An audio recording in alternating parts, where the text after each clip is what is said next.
Start करते हैं। P block में हैलोजन का last topic inter halogen compound. Inter का मतलब होता है बिटवीन टू, और बिटवीन टू कौन? Between two halogens, those compound which are formed between two halogen, between two different halogen, दो अलग अलग हैलोजन आपस में मिलके जो कंपाउंड्स बनाते हैं that are called inter halogen compound, like ClF, like IF7, like BrF3. Those compounds which are formed between two different halogens that are called interhalogen compound. These compounds are formed by direct combination of halogens. That is chlorine and fluorine को अगर हम equal preparation, इनकी preparation कैसे की जाती है? By direct combination Cl2 and F2 equal amount में लें। स्पेशल कंडीशन में टेम्परेचर फिक्स रखना पड़ेगा 437, then ClF is prepared. If we prepared BrF3, then we should take fluorine in excess amount and the temperature should be increased. If the amount of halogen and temperature vary, then different types of interhalogen compound should be formed. Interhalogen compound are 4 types.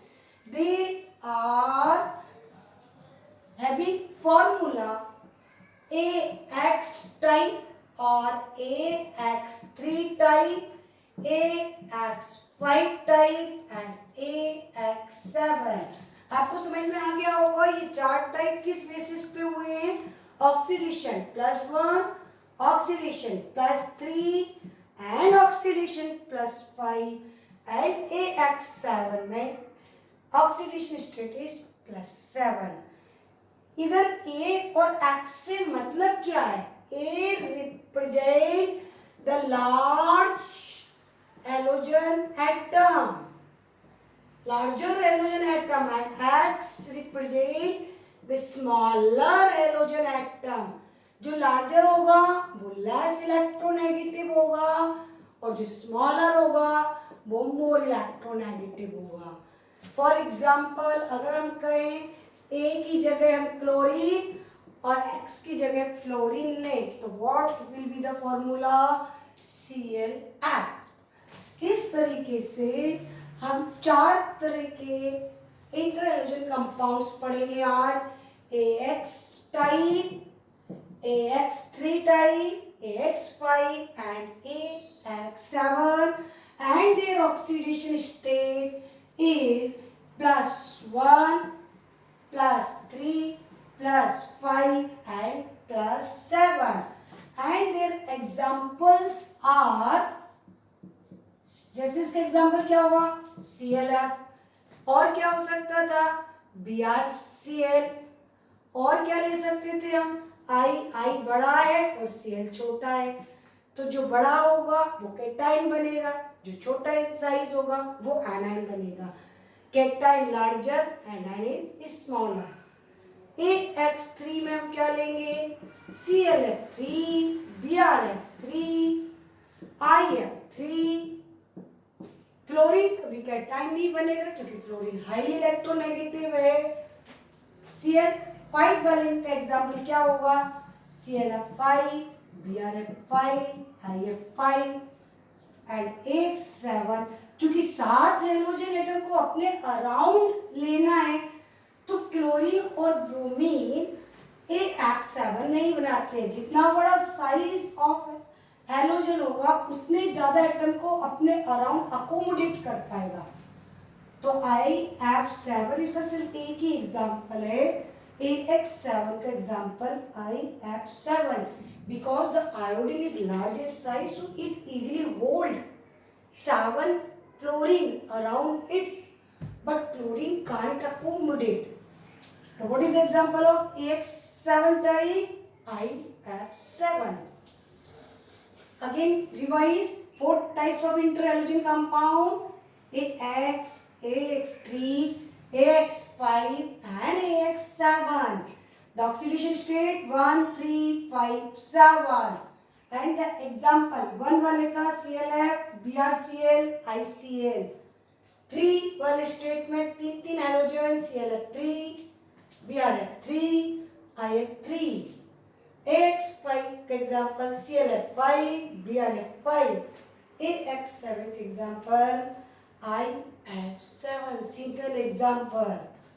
अब इनका structure किसी का भी geometry shape depend on the hybridisation. जैसा hybridisation होगा उसके according इनका shape determined होगा.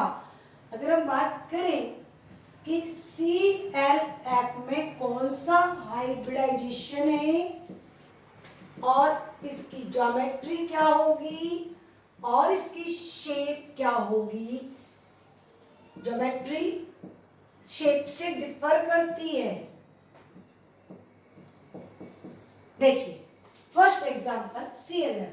अब मुझे इसका हाइब्रिडाइजेशन निकालना है तो हमें हाइब्रिडाइजेशन की ट्रिक आनी चाहिए कि कैसे पता चले कि इसमें कौन सा हाइब्रिडाइजेशन है.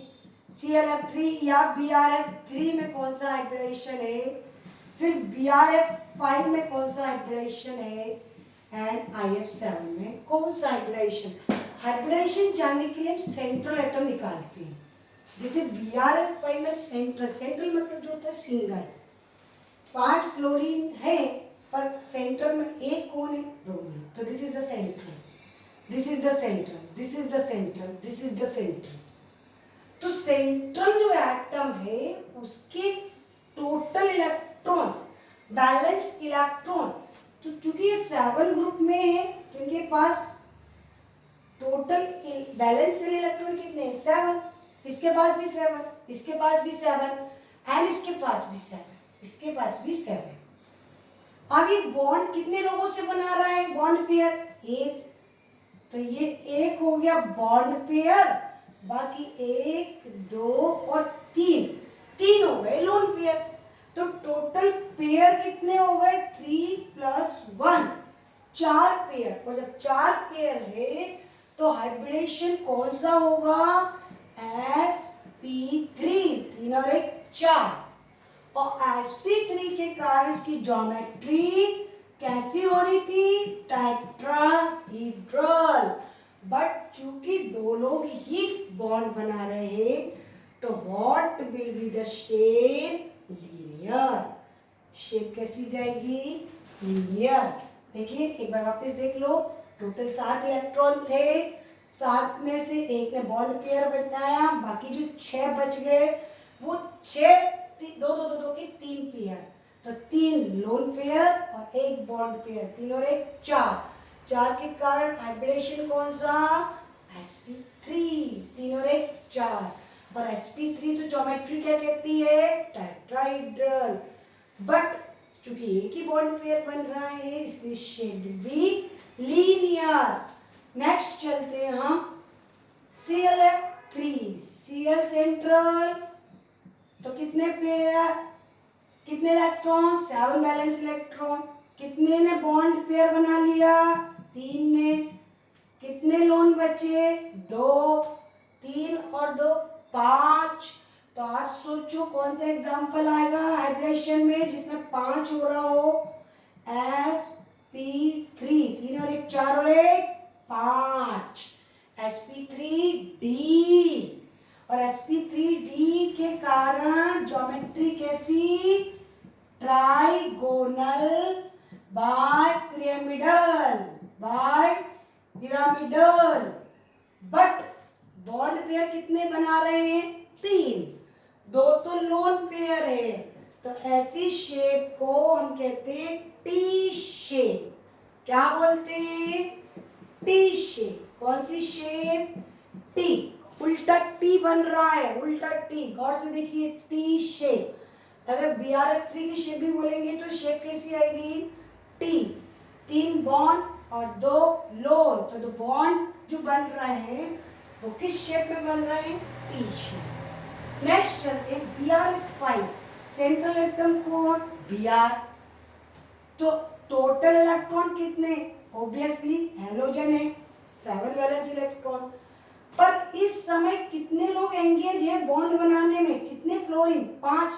तो 1 2 3 4 5, तो 5 बॉन्ड पेयर हो गए, एक लोन पेयर। तो 5 और 1 6। तो जब 6 पेयर होते हैं तो what will be the hybridisation? As P3D2। 3 तो 5 और 1 6, और 6 है तो ज्योमेट्री शुड बी ऑक्टाहेड्रल। और ऑक्टाहेड्रल है तो इसमें चूंकि 5 ही बॉन्ड बनाने में पार्टिसिपेट कर रहे हैं, ऑक्टाहेड्रल के हिसाब से ये Br सेंटर में लिया, ये 4 क्लोरीन अपन ने कॉर्नर्स पे लिए और एक ऊपर ले लिया। नीचे जो आता अगर यूं तो ऑक्टा कहलाता है।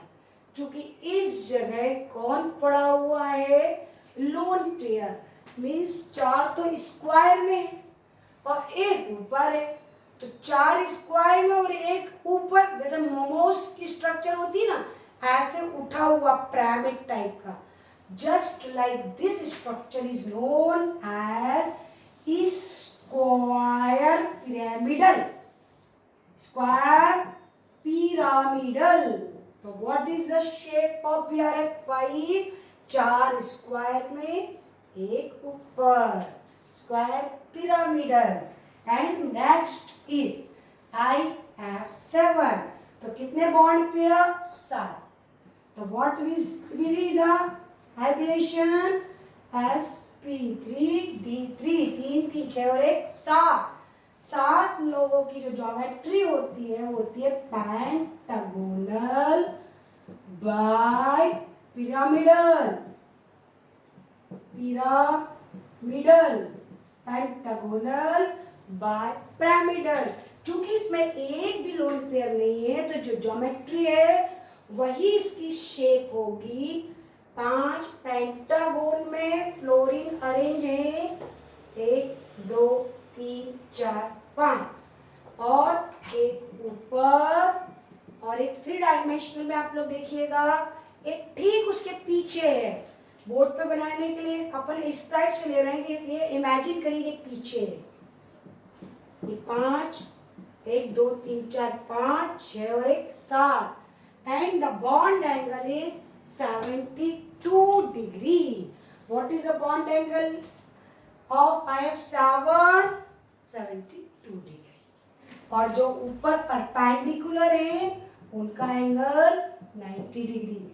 तो दो 90 डिग्री पे हैं, बाकी के जो 5 पेंटागोन में है वो bond angle 72 degree. Clear? Okay.